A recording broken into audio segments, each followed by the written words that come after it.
Most empires failed because orders moved slowly, but the Mongols built a system where commands crossed continents faster than enemies could even react. While other empires waited weeks for messengers, Mongol couriers changed horses at relay stations and kept moving without stopping, day and night.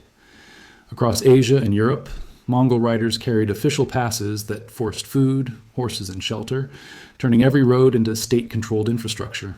This system allowed the Mongols to control half the world, not by being everywhere, but by delivering power, orders, and punishment first. This is History and Society, where we explore how systems quietly shaped civilizations long before people understood what was happening. Part 1. Why distance always destroys empires. Empires, before the Mongols, depended on a single messenger on a horse, and in the 1st century AD, that rider could need weeks to deliver orders.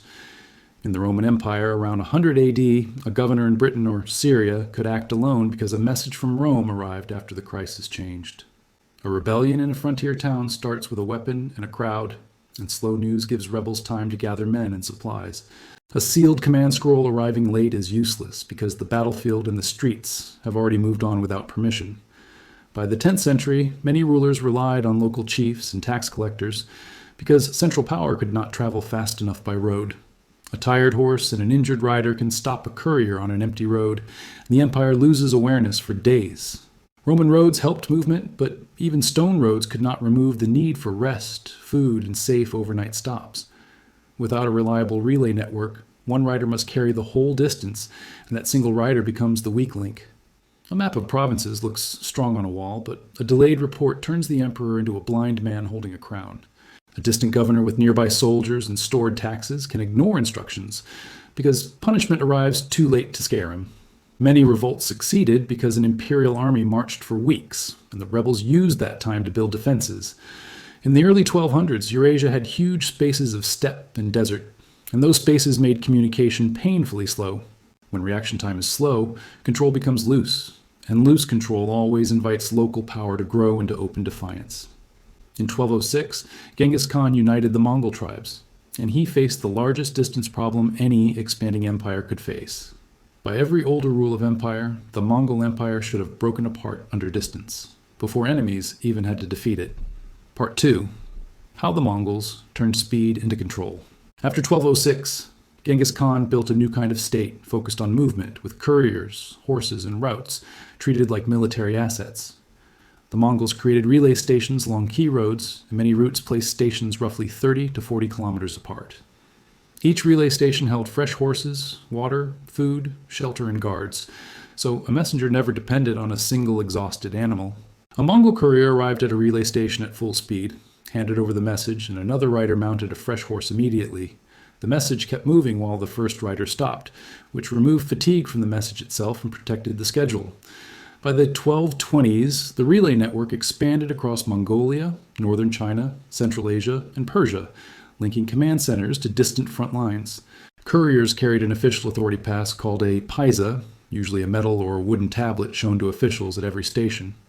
The paisa forced local stations to provide horses, food, and shelter instantly, turning private resources into state resources without negotiation.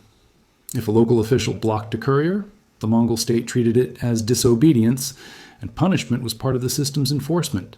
Because of relay horses, a Mongol message could travel over 200 kilometers in a day, far beyond normal single-rider travel. Other empires relied on one messenger to cover the full distance, so the messenger became the weak point and delays multiplied. With the relay network, orders reached distant generals while campaigns were still active, not after armies had already moved elsewhere. The same routes carried tax reports, troop counts, and intelligence notes, so the Mongol leadership could see problems forming sooner. This network did not win battles by itself, but it changed reaction time, which is the hidden engine of imperial control. The Mongols had not erased distance, but they had built a machine that made distance weaker every day they expanded. Part 3. How speed replaced distance and held the empire together. Because Mongol orders moved through relay stations, commanders received written commands while rebellions were still small, not after cities had already changed sides.